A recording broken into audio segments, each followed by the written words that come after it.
जरा काय सबर करो. बोला ना त्याच्यात. हॅलो नाही त्याच्यात सांगा. हॅलो बोला ना बोला ना. तर बघा मित्रांनो, हा कुंड किती भारी आणि हे दगड कोरून बनवलेला आहे. ते काही असं मिस्त्री लावून बनवलं नाही मित्रांनो. हे पा, तर मित्रांनो तुम्हाला हे सांगतो मी, ह्या कुंडातून काही टँकरनं पाणी आणून टाकत नाही कोणी. टँकरनं पाणी आणत नाही, काही नाही, कुठूनच काही नाही. तुम्हाला दाखवतो पाणी येतं कुठून. हे बघा, हे पा, हे पाणी येतं कुठून. हे बा, आता हे जमिनीतून पाणी येऊ राहिलं आणि हे जमिनीतून पाणी येऊ राहिलं आणि हे पा वर किती, म्हणजे जमिनीच्या किती खोलवर खाली हा कुंड आहे आणि पाणी येतं इथून.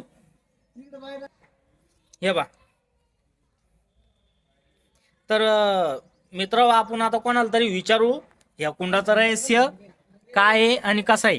आणि हे बंबे जे लावेले याच्यामधून समजा रात्रीच्या टायमाला असं पाणी सोडतात आणि त्या पाण्यामध्ये सुद्धा लाइटिंग असती. हे बंबे त्याच्यासाठी लावले मी इथं.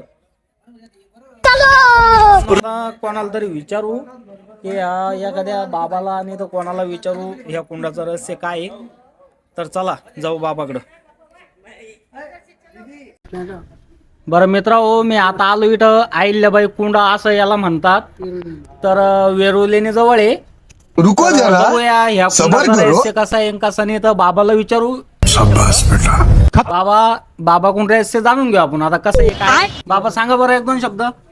काय बोला ना त्याच्यात. हॅलो नाही त्याच्यात सांगा. हॅलो बोला ना बोला ना. इकडे घे. आता या कुंडाचं रहस्य काय सांगा बरं. आंघोळ आंघोळ करून पातळ होतोय हा बरं. हो, काही बरं. टामका याची खोल किती आहे. खोल 15 फरशी 15 पुरुष 15 फरस म्हणजे 15 म्हणजे 15 पाय या 15 पाय झाले मध्ये 100 फूट येते. हा हा खाली खोल आहे एवढं. हा आणि एक म्हणजे किती दिवसापासून जुनं आहे. बाबा काही दिवस म्हणताना आपण लहान होतो पाहणे. म्हणजे हा पहिले आता बनवला कोण का पहिलाच बनवले. आल्याबाई होलकर प्राचीन काळी अहिल्याबाई होलकर. म्हणजे हा प्राचीन काळापासून समजा हा कुंड आहे. हा 1800 आपण लहान आईच्या पोटामध्ये तेव्हा बांधलं. हो का. तुम्हाला तुम्ही कळतो का मग ते. बाबा तुम्हाला कळतो का. तुम्हाला कळतं का बाबा याच्यातलं काही. याच्यात नाही कळत आपल्याला. जेव्हा या कुंडाच्या बाऱ्यात समजा नाही की हे कुंड कसं चालू झाला काय झालं याचं रहस्य काहीतरी. त्याने धाम करून आलं बघा आंघोळ करून प्राप्त होत आहे. इथं काही धाम नाही झालं तिथं आंघोळ करून देवाला पाणी घालून ते प्राप्त होतं. म्हणजे चारी धाम नाही झालं इथं जरी आलं तर चारी धाम माणसाची होऊन जाते. बरोबर. तर ठीक आहे पाहिलं मित्रांनो या कुंडाचं रहस्य असं आहे. तर चला भेटूया नंतरच्या व्हिडिओ मध्ये.